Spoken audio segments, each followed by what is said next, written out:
5 पहला सवाल तो यही बनता है कि जेल का वक्त आपका कैसा गुजरा, मुश्किल था या आसान था? आपका जो तजुर्बा है या एक्सपीरियंस है जरा नाज़रीन के साथ शेयर कीजिएगा।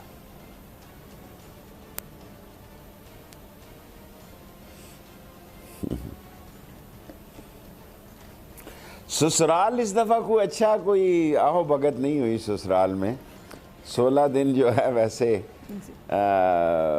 केस तो सिर्फ एक दिन मुश्किल था जिस दिन उन्होंने आंखें शाखें बांधी और 3:15 बजे से लेके 6 बजे तक।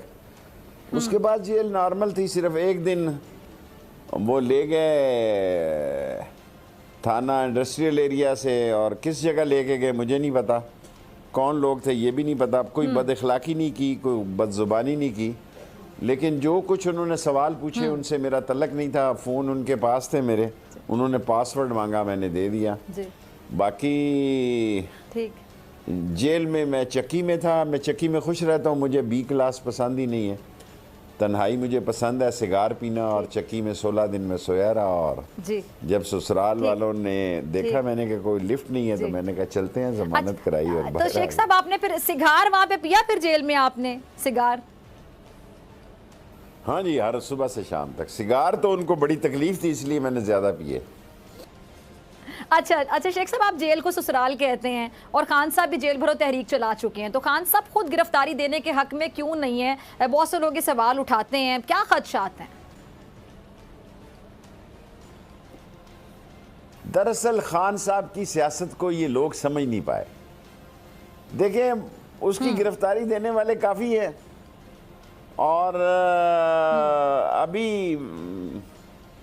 आधा घंटा पहले मैं आया हूँ, 41 मिनट बैठा तो मैं आया, मैंने बताया कि आज मेरा बोल पे इंटरव्यू है तो मैं जा रहा हूँ।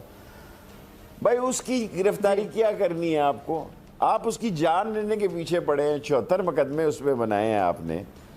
और मैं तो आज जा रहा था आपके इंटरव्यू के बाद, गाड़ी तैयार खड़ी थी इस्लामाबाद। उसने कहा नहीं परसों जो रैली निकलनी है उसमें मैंने तो नीचे बैठे होना है तो आपने उसमें शामिल ज़रूर होना है। सो सारा प्रोग्राम धरे का धरा रह गया। अब मैं परसों रैली में शरीक हूँगा। शेख साहब, आपकी ये जो खान साहब से मुलाकात हुई जिसके बारे में आप बात कर रहे हैं, तो इसमें क्या कोई एक्सक्लूसिव कोई बात हुई, कोई ऐसी अहम बात अगर आप नाज़रीन के साथ शेयर करना चाहें इस प्लेटफॉर्म से? देखें, 10-15 दिन बड़े अहम हैं और सुबह शायद पंजाब का शेड्यूल भी आ जाए। और KPK का गवर्नर तो आपको पता उसका रिश्तेदार है, पता नहीं क्या करेगा फजलुर रहमान का। हाँ। लेकिन इस बात पर मेरे और इमरान खान की राय एक है कि अगर दिन आगे पीछे करके एक दिन इंतखाब हो जाएं और शहबाज शरीफ असम्बली तोड़ दें तो हम एक दिन इलेक्शन लड़ने के लिए तैयार हैं, कौमी और सूबे का। इस पर मैं इमरान खान की राय से इत्तेफाक करता हूं। शेख साहब, आपको आप जो बात कर रहे हैं एक दिन के हवाले से, आपको लगता है ऐसा हो सकता है? इसके कितने चांसेस हैं? बड़ा मुश्किल सवाल किया आप। जी शेख साहब, लेकिन आप तो मुश्किल से मुश्किल सवाल का जवाब दे देते हैं ना शेख साहब, आप बड़े माहिर हैं। ऐसा हो सकता है। Every day is not Sunday but this is possible. इस पर बात चल रही। जी ठीक है शेख साहब, ठीक है, ये ऐसा हो सकता है आप कह रहे हैं। अच्छा शेख साहब, हुकूमत ने बड़ी कोशिशें की हैं खान साहब को गिरफ्तार करने के लिए, लेकिन अब तक नाकाम रहे हैं। तो PTI के कारकुनान भी जमान पाक पहुंच जाते हैं, सोशल मीडिया पे आते हैं फौरन जमान पाक पहुंचे खान साहब के लिए। तो क्या हुकूमत आपको कामयाब होती दिखाई देती है? और अगर ऐसा होता है तो क्या सियासी नक्शा क्या होगा? और मकबूल बनाएंगे और मजबूत बनाएंगे। देखिए, खान के पास नौजवानों के दस्ते हैं, ये थके हुए लोग हैं, ये हारे हुए लोग हैं, इनके अंदर खुद नून लीग के अंदर फूट पड़ी हुई है। आज का अखबार पढ़ो, आसफ जरदारी कह रहा है मैं तो इलेक्शन के लिए तैयार हूँ। आज का अखबार पढ़ो, बिल्लो रानी कह रही है जनाब अली कि हमें सिंध के पैसे ना दिए तो हम वजारतें छोड़ देंगे। मेरा क्या इन्होंने ढोंग रचाया हुआ है। न गैस है, न पानी है, न पैसे हैं, न आटा है, न LPG है, न गैर मुल्की इमदाद है, न IMF की अभी तक मंजूरी है जिस वक्त मैं आपको इंटरव्यू दे रहा हूं। जी तो फिर ये क्या करेंगे जी? इस मुल्क में खाना जंगी करेंगे? क्या करेंगे इस मुल्क में? इस मुल्क की जो खुदा मेरा गुनाह माफ करे, मैं 2 दफा कह चुका हूं, मुझे पिंडी वाले मेरे हल्के कह रहे हैं कि शेख साहब ये मत कहें, टीवी चैनल पर हमारी बेइज्जती होती है। हमारे कब्रिस्तानों में लिख के लगा दिया कि अगर आपके पास कब्र के पैसे नहीं है तो इन मोबाइल नंबरों पर रिंग करें। आप देखें, मैं जो 16 दफ़ा वजीर रहा हूँ, मेरे लिए डूब मरने का मुकाम है कि मेरे जनाजा गांव पे लोगों ने नंबर लिख के लगा दिए हैं कि अगर आपके पास तजहीज़ और तकफीन और एक कब्र की पेमेंट ना हो तो आप हमें इस मोबाइल नंबर पे फ़ोन करें, हम आके पेमेंट कर देंगे। ये है हाल, जेन्युइन हाल ये है कि लोगों के पास कब्र के देने के पैसे नहीं हैं। बाकी बातें छोड़ें आप। अच्छा शेख साहब, आपने अभी जरदारी साहब का भी जिक्र किया और बिलावल साहब के बयान भी आप सुन रहे होंगे, तो जरदारी साहब ने भी कहा है कि जी इमरान खान साहब को गिरफ्तार करना, कहते हैं जी राना सनाउल्लाह साहब की सवाबदीद है।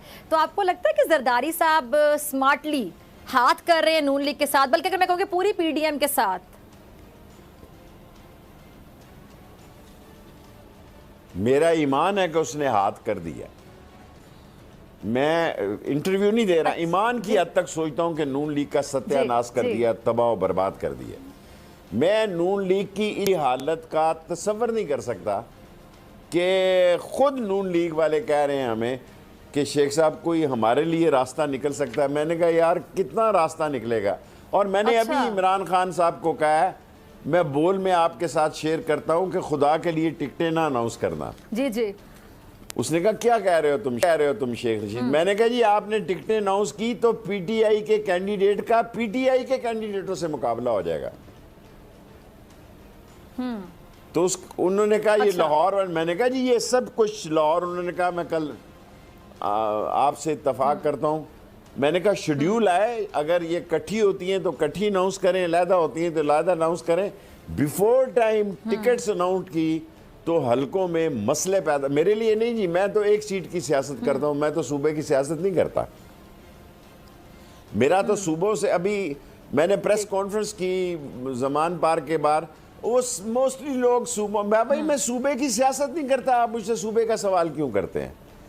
जब मैं सूबे की ना सियासत करता हूं ना कैंडिडेट हूं, तो मैंने खान साहब से ये कहा कि आप खुदा के लिए अभी टिकट अनाउंस ना कीजिएगा और हालात को देख लीजिएगा, क्योंकि मुझे ऐसा दिखाई दे रहा है कि पीटीआई का मुकाबला खुदा न खास्ता पीटीआई के उन कैंडिडेटों से ना हो जाए जिनको टिकट ना मिले, क्योंकि नून लीग तो फारिग है, नून लीग तो सियासी तौर पर नाअहल और नालायक साबित हुई है और पुराना बदला लिया है आसफ जरदारी ने नून लीग से। आप पुराने बदले की बात करें शेख साहब, को लगता है नून लीग को बात समझ आ गई, जरदारी साहब ने उनसे कोई बदला लिया पुराना? नून लीग समझ चुकी है बात? मैं अपने शहर की हद तक कह सकता हूँ कि लोगों को समझ आ गई है। वो खुद हमें कहते हैं कि शेख साहब हमारे हालात बड़े ख़राब हैं, हमें जी जी। लोग वोट नहीं दे रहे। ठीक, इससे ज़्यादा मैं कुछ नहीं कह सकता कि हमारे मुखालिफ हरीफ हमें कहते हैं कि लोग हमें वोट नहीं दे